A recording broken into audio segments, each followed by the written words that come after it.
sidang perkara tindak pidana korupsi atas nama terdakwa Mas Manurung perkara nomor 114 Densus PPK 2014 Jakarta Pusat dibuka dan dinyatakan terpidana.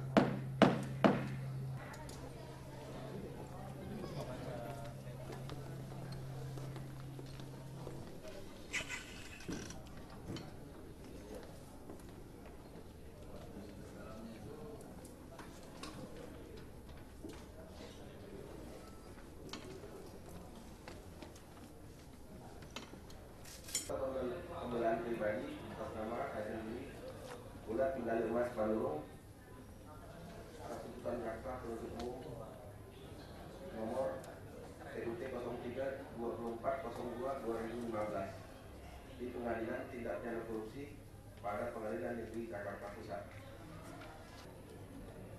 Sebagaimana telah diketahui bersama, jaksa penuntut umum telah menuntut saya dengan hukuman pidana penjara selama 4 tahun 6 bulan dan pidana denda sebesar 150 juta.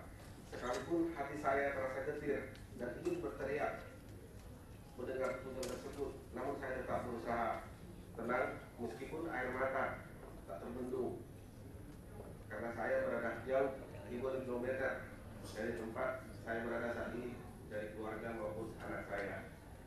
Pertemuan pada malam hari di kantor Juler amatlah saya sesali, sebab saya telah terjerumus dalam beragam permasalahan termasuk fitnah yang disampaikan oleh pemilik PT Ruta Palma. Dalam kesaksiannya di persidangan yang mulia ini, Saudara Juler menyampaikan bahwa saya telah meminta saham kebun kepada Surya Darmadi. Ini merupakan fitnah yang luar biasa, merupakan pembunuhan karakter pada pribadi saya. Semua hal itu tidak masuk akal jika pada pertemuan di dinas perkebunan tersebut saya meminta sejumlah saham kepada Surya Darmadi. Bagaimana mungkin saya meminta hal itu kepada seseorang yang baru saya kenal? Sebab pada malam itulah saya pertama kali bertemu dengan saudara Surya Darmadi. Hampir seluruh pembicaraan pada malam hari itu juga didengar langsung oleh Juher.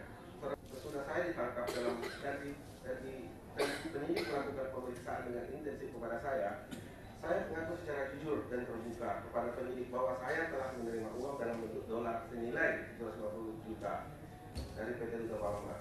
Kejadian penangkapan oleh KPK tersebut membawa kesan trauma dalam diri saya dan penyesalan mendalam mengapa saya mau berbuat hal seharusnya tidak saya lakukan. Dalam perenungan dan penyesalan tersebut, saya berdoa dan bertekad untuk berkata jujur dan membongkar kasus ini supaya fakta semua menjadi terang benderang. Saya tidak ingin mengatakan bahwa saya sama sekali tidak bersalah. Namun kejadian yang sebenarnya haruslah diungkap. Saya yang bertanggung jawab untuk perbuatan yang memang saya lakukan. Tetapi di manakah keadilan yang selalu ditemukan itu jika saya harus dihukum atas perbuatan orang lain? Saya mulai agak paham mengapa saya dijulukan menyuap Bapak Anas Makmur berkaitan dengan alih fungsi lahan saya dan rekan-rekan saya di Kementerian Konversi ini. Setelah tim penasihat hukum saya memberikan salinan berita acara pemeriksaan yang di dalamnya memuat keterangan Bapak Anas ketika diperiksa sebagai saksi dalam perkara ini, berkali-kali dalam keterangan di BAP pemeriksaan, Bapak Anas Makmur menyebutkan bahwa saya telah meminta bantuan Bapak Anas Makmur selaku gubernur untuk mengajukan penebusan lahan saya seluas 140 hektar. Jelas dan terang sekali keterangan Bapak Anas Makmur ini jauh dari fakta dan kebenaran yang sesungguhnya. Sebab saya tidak pernah sekalipun membicarakan hal tersebut kepada Haji Anas Makmur selaku gubernur. Adapun perihal saya yang pernah saya bicarakan kepada Anas Makmur hanyalah yang berkaitan dengan lahan PT Ruta Palma. Dan itulah pertama kali saya dan terakhir berbicara mengenai RTW kepada Haji Anas Makmur. Bukankah juga Bapak Zulkifli Hasan selaku menteri pada saat itu dalam pidato saat hari ulang tahun Provinsi Riau tegas memberikan area seluas 30.000 hektar sekiranya terdapat area yang ingin dimasukkan dalam revisi RTW seperti jalan, perkantoran, khususnya perkebunan atau perdagangan rakyat agar dapat segera diusulkan melalui revisi surat keputusan Menteri Kehutanan nomor 673. Kebun atau lahan saya dan rekan-rekan jelas termasuk dalam kebun rakyat sehingga memiliki hak untuk mengajukan alih fungsi lahan saya dan rekan-rekan saya menjadi status APL. Jika Menteri Kehutanan tidak memberikan peluang atau harapan untuk revisi SK 673 yang ternyata sudah bersifat final, tentulah Bapak Gubernur maupun saya ataupun rekan-rekan lainnya sebagai pemilik kebun rakyat tidak akan mengusulkan revisi atas SK 673 tersebut. Kejadian yang menimpa saya ini telah melanjutkan semua impian saya untuk menjadi akademisi sampai hari pensiun saya.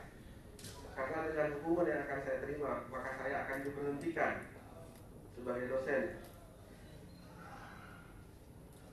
dan akan diberhentikan dari pegawai negeri sipil.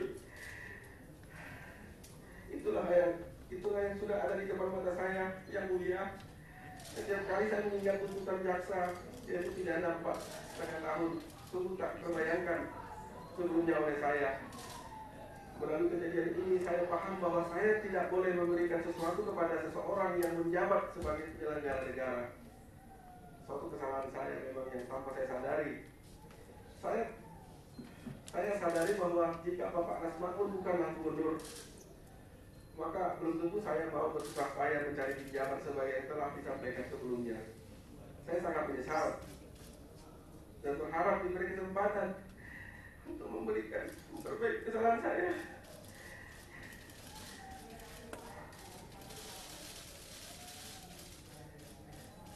Saya dan keluarga saya, setelah kejadian ini, kehidupan rumah tangga saya menjadi sangat terganggu. Karena saya harus berpisah dengan keluarga saya. Saya sangat menyesal, yang mulia.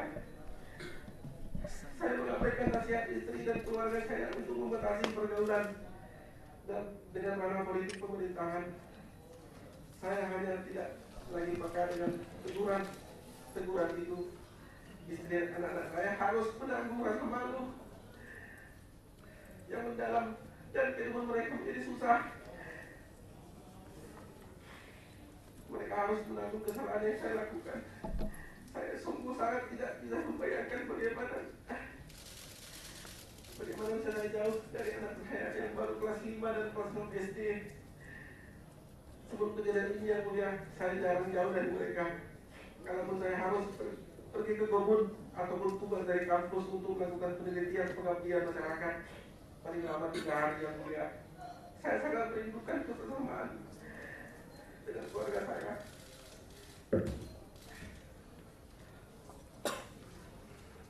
Demikianlah nota pembelaan saya ini saya sampaikan.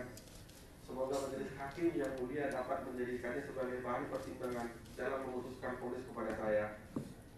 Saya juga percaya bahwa Bapak Jaksa telah berupaya melaksanakan tugasnya. Namun biarlah yang mulia Bapak Hakim memberikan putusan hukum yang seadil-adilnya terhadap saya. Terima kasih. Atas nama saya Dimas Mendelmas Manurung. Selanjutnya dilanjutkan pembelaan dari penasihat hukum. Terima kasih majelis. Apakah tuntutan 4 tahun 6 bulan penjara adalah merupakan keadilan hukum berdasarkan fakta hukum tentang kepentingan hukum terdakwa yang tidak meragukan sedikit pun? Apakah terdakwa yang hanya memiliki lebih kurang 140 hektar kebun sawit benar-benar sangat berkepentingan dalam perkara aku, sebagaimana dinyatakan jaksa penuntut umum dalam surat tuntutannya berulang kali, dibandingkan dengan PT Duta Palma yang memiliki lahan kurang lebih 18.000 hektar? Namun, dalam surat dakwaan jaksa penuntut umum, bahkan nama perusahaan tersebut juga tidak dicantumkan sama sekali, meskipun jelas-jelas kesimpulan resume penyidikan KPK menyatakan sebaliknya. Apakah hal-hal ini rasional dan adil menurut jaksa penuntut umum? Demikian pula, apakah rasional dan adil jaksa penuntut umum menyatakan bahwa terdakwa sebagai pihak yang sangat berkepentingan dalam pengajuan revisi alih fungsi lahan perkara aku, sementara pihak yang terbukti dalam persidangan bertemu langsung dengan Menteri Kehutanan RI dan menyampaikan keinginannya secara langsung adalah Saudara Surya Darmadi, Direktur Utama PT Duta Palma, bukan terdakwa. Bahkan, satu-satunya disposisi yang pernah dikeluarkan oleh saksi Anas Makmun yang terbukti dalam persidangan terkait revisi alih fungsi lahan tersebut juga diberikan kepada Duta Palma. Inisiatif penyerahan dana sebesar dana lebih kurang 2 miliar rupiah untuk alih fungsi lahan hutan di Provinsi Riau berasal dari saksi Anas Makmun, di mana saksi Anas Makmun berulang kali meminta terdakwa untuk mencari dana dari PT Duta Palma sebesar 2.900.000.000 rupiah, dan oleh karena tidak tersedia saat itu, saksi Anas Makmun meminta terdakwa untuk mencari pinjaman. Kedua, terdakwa meminta kepada saksi Cecep Iskandar agar lahan kebun sawit milik terdakwa dan teman-teman terdakwa dimasukkan dalam usulan revisi kedua SK 673 melalui surat tertanggal 17 September 2014. Namun demikian, penyerahan dana sebesar 2 miliar rupiah tersebut adalah berdasarkan permintaan saksi Anas Makmun sebagaimana telah diuraikan sebelumnya. Usulan revisi atas SK 673 hanya bisa dilakukan 5 tahun setelah diterbitkan. Usulan revisi kedua yang diajukan Gubernur Riau yang memuat diantaranya lahan kebun sawit milik terdakwa dan teman-teman terdakwa pada kenyataannya tidak memiliki pengaruh terhadap SK 673, oleh karena SK 673 bersifat final. Berdasarkan hal sebagaimana diuraikan di atas, dikaitkan dengan sejauh mana kepentingan terdakwa dalam perkara aku yang dikatakan oleh jaksa penuntut umum secara berulang-ulang sebagai pihak yang sangat berkepentingan. Padahal berdasarkan fakta-fakta hukum di atas serta fakta hukum lainnya, yaitu 1. Terdakwa hanya memiliki 140 hektar kebun sawit. 2. Terdakwa tidak pernah bertemu langsung dengan Menteri Kehutanan RI untuk menyampaikan usulan revisi SK 673. Maka terbukti bahwa terdakwa memang memiliki kepentingan sebagaimana ternyata dalam usulan revisi kedua SK 673. Namun demikian bukan sebagai pihak yang paling berkepentingan sebagaimana dinyatakan oleh jaksa penuntut umum dalam surat tuntutannya. Majelis hakim yang terhormat, bahwa berdasarkan uraian-uraian di atas, yakni dari fakta hukumnya dan analisa hukumnya sebagaimana diuraikan di atas, kami tim advokat terdakwa mohon kepada majelis hakim yang terhormat untuk kiranya berkenan mempertimbangkan dan menjatuhkan pidana penjara maupun pidana denda yang seadil-adilnya kepada terdakwa berdasarkan irah-irah demi keadilan berdasarkan ketuhanan yang Maha Esa. Demikian kami sampaikan nota pembelaan pada hari ini tanggal 15 Februari 2015 tim advokat terdakwa Bulan Kendari Mas Mandur. Terima kasih. Cukup? Ada sampaikan lagi? Ya.